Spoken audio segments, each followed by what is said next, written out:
Saludos comuneros y comuneras, bienvenidos a la Universidad Nacional de las Comunas. El día de hoy estaremos en este viaje por todo el horizonte comunal explicando cómo conformar la comuna paso a paso, según el marco jurídico establecido, que es la Ley Orgánica de las Comunas, hecha reforma en este año 2024. Lo primero que hay que tener en cuenta en el marco de la conformación de las comunas es entender que una comuna en el contexto venezolano no es simplemente un barrio o una urbanización. Según la Ley Orgánica de las Comunas, es una entidad local donde las comunidades organizadas ejercen directamente la gestión de las políticas públicas y organizan proyectos para construir el Estado comunal, propuesto en el proyecto político de la Revolución Bolivariana. La comuna es un espacio socialista que como entidad local es definida por la integración de comunidades vecinas, con una memoria histórica compartida, rasgos culturales, usos y costumbres, que se reconocen en el territorio que ocupan y en las actividades productivas que les sirven de sustento, y sobre el cual ejercen los principios de soberanía y participación protagónica, como expresión del poder popular, en concordancia con un régimen de producción social y el modelo de desarrollo endógeno y sustentable contemplado en el Plan de Desarrollo Económico y Social de la Nación. Una de las cosas a tener en cuenta para el proceso de conformación de la comuna es que la comuna se conforma por iniciativa popular y tiene que ver con la agregación de los consejos comunales que se convierten en comuna. Cada uno de esos consejos comunales, después de un proceso de diálogo y un proceso de acuerdo, convocan una asamblea de ciudadanos y ciudadanas en sus territorios y desde allí eligen 3 voceros o voceras que conformarán una comisión promotora. La comisión promotora, surgida de estos consejos comunales, van a tener la tarea de poder conformar todos los requisitos necesarios para registrar la comuna ante el ministerio con competencia, que en este caso es el Ministerio del Poder Popular para las Comunas, Movimientos Sociales y Agricultura Urbana. Las funciones de esta comisión promotora, que acabo de mencionar, se encuentran en el artículo 11 de la Ley Orgánica de las Comunas. Allí están todas las funciones.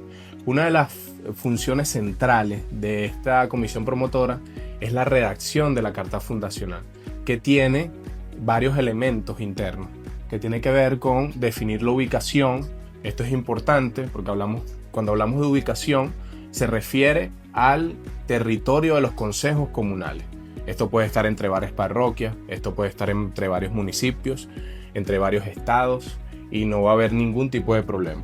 Tiene que ver con ese ámbito geográfico marcado del cual hablábamos, tiene que ver con la denominación de la comuna, es decir, el nombre de la comuna, la denominación de los consejos comunales que hacen parte de esa comuna, la declaración de principios y valores, que es un aspecto fundamental también, diagnóstico sobre los principales problemas y necesidades de la población. Esto es fundamental, porque esto genera el proceso de origen de la comuna, por qué se crea la comuna. Una comuna está hecha para resolver los problemas del territorio. El tema de la historia local de las comunidades, que también es fundamental para entender todo el proceso de organización de la comuna. Y por último, el censo demográfico. Estos serían los aspectos estructurales de esa carta fundacional. Para realizar esta carta fundacional tenemos 3 pasos específicos. El primero, que tiene que ver con la redacción de esta carta comunal, con los elementos antes mencionados. El segundo, que tiene que ver con la jornada de difusión. Todos los consejos comunales que van a integrar esa comuna tienen que conocer la carta comunal. Tienen que verificar si las problemáticas de los territorios coinciden con lo que se viene construyendo en los consejos comunales. Y por último, que es muy importante, el referéndum aprobatorio de esa carta comunal.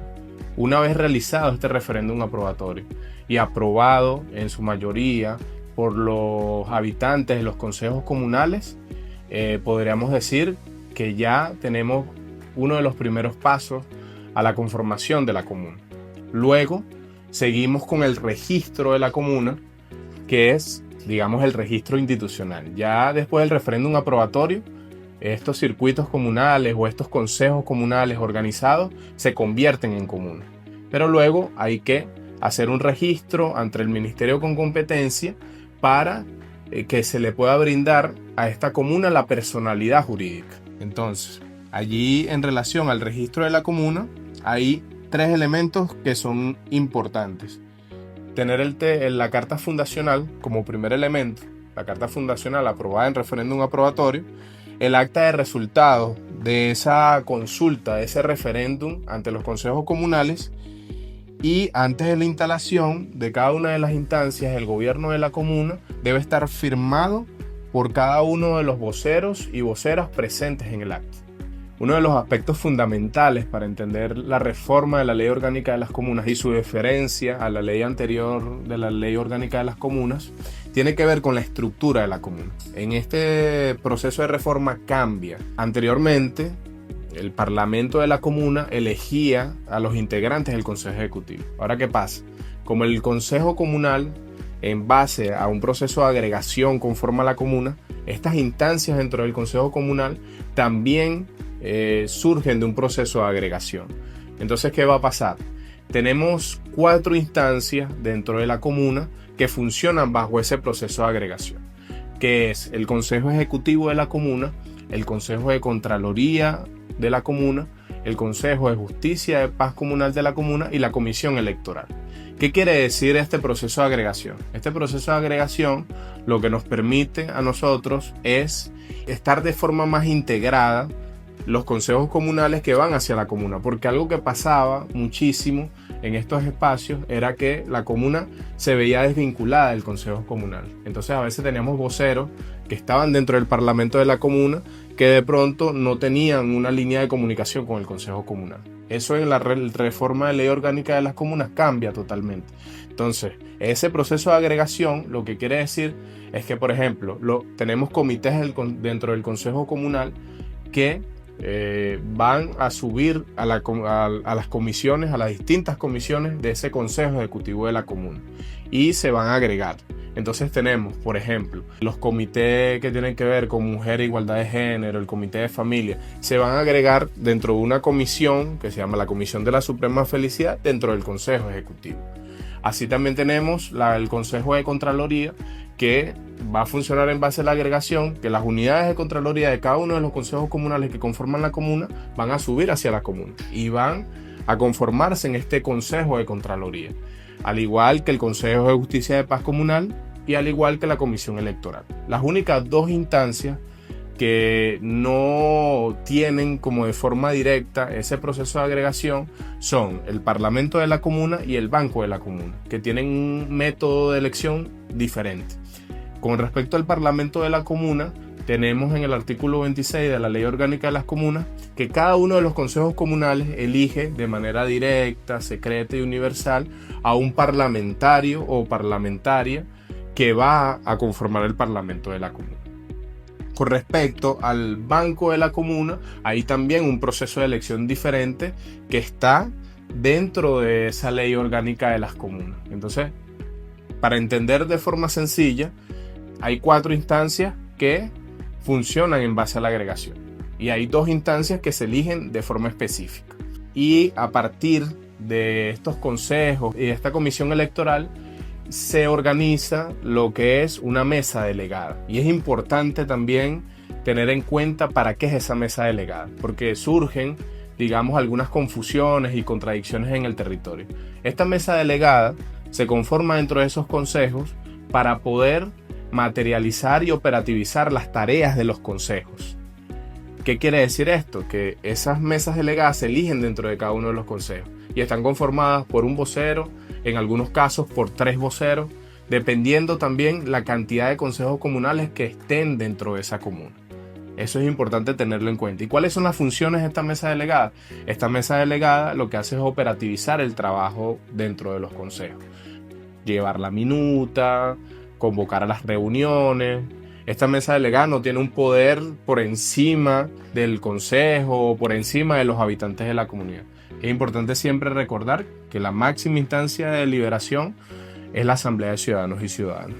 Y en el marco de la comuna es el Parlamento de la comuna, que digamos funciona como un espejo a la Asamblea de Ciudadanos y Ciudadanas. Son muy parecidos, pero nunca se pierde el vínculo con la Asamblea de Ciudadanos y Ciudadanas, porque ahí es donde están todos los habitantes del territorio.